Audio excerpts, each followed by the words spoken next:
Hey everyone, how are you all? I hope you all are good and preparing for your upcoming exam. उम्मीद करता हूँ आपने अपनी तैयारी अच्छे से शुरू कर दी होगी ऑफिस असिस्टेंट और पीओ के लिए, दोनों के लिए। ठीक है, वैकेंसीज थोड़ी कम है लास्ट ईयर से, नो डाउट। लेकिन हाँ, कुछ वैकेंसीज जो हैं अभी एनआर हैं, मतलब नॉन रिपोर्टेड हैं। आप ये देख रहे होंगे गुजरात में दो बैंक हैं ग्रामीण, तो एक की वैकेंसीज आ चुकी हैं, एक में लिखा है एनआर। तो एनआर का मतलब होता है नॉट रिपोर्टेड, इसका मतलब ज़ीरो नहीं होता। ऐसा मत सोचना कि इसमें आएगी ही नहीं। ठीक है, यदि आपके स्टेट या कहीं पे लिखा है एनआर, इसका मतलब है अभी रिवाइज होना है। ठीक है, वैकेंसीज अभी रिवाइज होगी और यानी कि बढ़ेगी। जो ये एनआर है जो रिपोर्ट कर देंगे तो फिर वो बढ़ जाएगी। ठीक है, अब कुछ क्वेश्चंस आपके देख लेते हैं। देखो, ये सारी चीज़ें तो आपको ऑलरेडी पता होगी कि कब से कब एग्ज़ाम फिल होना है। देखो, आज से 27 तारीख तक होना है, लेकिन आपको इस वीक में नहीं फिल करना है एग्ज़ाम फॉर्म। ठीक है, आपको नेक्स्ट वीक में करना है। थोड़ा इंतज़ार करो, जल्दबाजी में कोई काम मत करो। ठीक है, सारी चीज़ें देख लो। उसके बाद कैसे फिल करना है एग्ज़ाम फॉर्म वो मैं आपको बता दूंगा। सेल्फ डिक्लेरेशन के लिए कुछ लोग पूछ रहे थे, तो वो आपका नोटिफिकेशन में दिया हुआ है। मैं आपको स्क्रीनशॉट टेलीग्राम ग्रुप में शेयर कर दूंगा, वहाँ से आप लेना, लिखना और अपना स्कैन करके उसको डाल देना। ठीक है, और क्या पूछा था आप लोगों में से मुझसे, जो जो भी डाउट पूछे थे मैं यहाँ पे एक एक करके कवर कर देता हूँ। देखो, हमारे स्टेट में वैकेंसी कम है, तो क्या हमें दूसरे स्टेट से भरना चाहिए?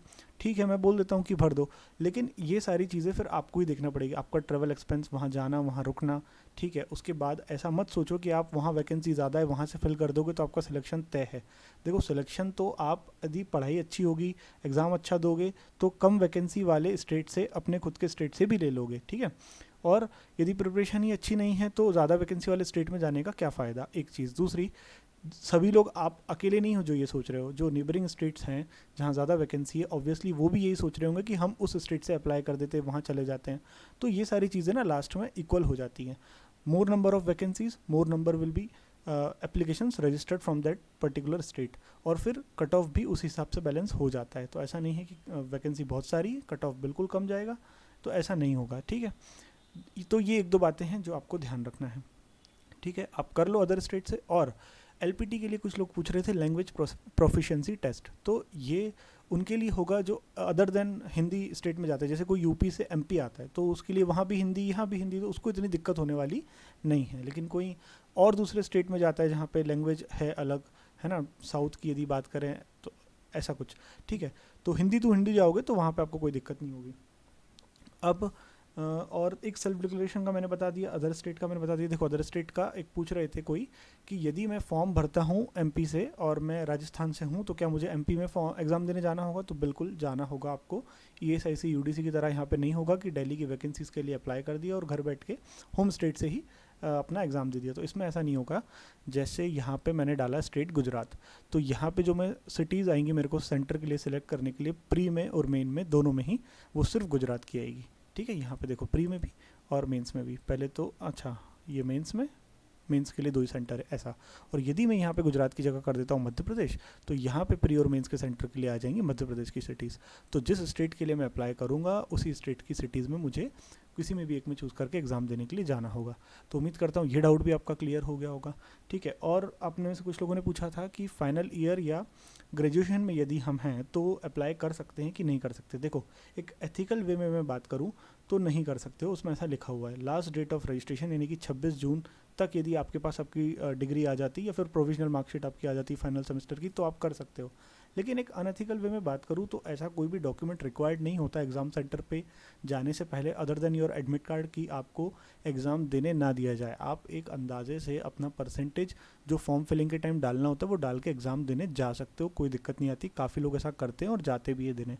बाकी आपकी प्रिपरेशन पे डिपेंड करता है कि प्रिपरेशन आपकी कैसी है, उस हिसाब से आप डिसाइड कर लो आपको एग्ज़ाम देना है या नहीं देना है। फॉर्म तो आप फिल कर सकते हो, ये मैंने आपको चीज़ क्लियर कर दी। ठीक है, कंप्यूटर डिग्री रिक्वायर्ड है या कोई डिप्लोमा रिक्वायर्ड है? कुछ भी रिक्वायर्ड नहीं है, बेसिक कंप्यूटर नॉलेज आपको होना चाहिए। बाकी वो मेंस में कंप्यूटर टेस्ट आपका खुद ही ले लेंगे। ठीक है, तो डिप्लोमा वगैरह कोई भी रिक्वायर्ड नहीं है। तो ये सारी चीज़ें थी। वैकेंसी को लेके बात कर लेते हैं। क्लर्क में जो लास्ट ईयर वैकेंसीज थी वो 7,000 थी, लेकिन इस साल 4500 है।